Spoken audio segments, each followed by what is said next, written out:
আমি নবী অপেক্ষা করলাম, নামাজ শেষে আবু বকর বের হইলেন।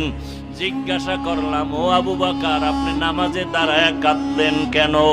আবু বকর কান্না করে বলেন, ইয়া রাসূলুল্লাহ, আল্লাহর আদালতে কেমনে দাঁড়াইয়া জবাব দিব? হাসরের ভয়। নবীজি বলেন, আপনি তো জান্নাতের টিকিট পাইছেন, আবার ভয় কিসের? আবু বকর বলেন, ইয়া রাসূলুল্লাহ, আপনিই তো কিয়ামতের ময়দানের বয়ান করে কান্না করেছেন।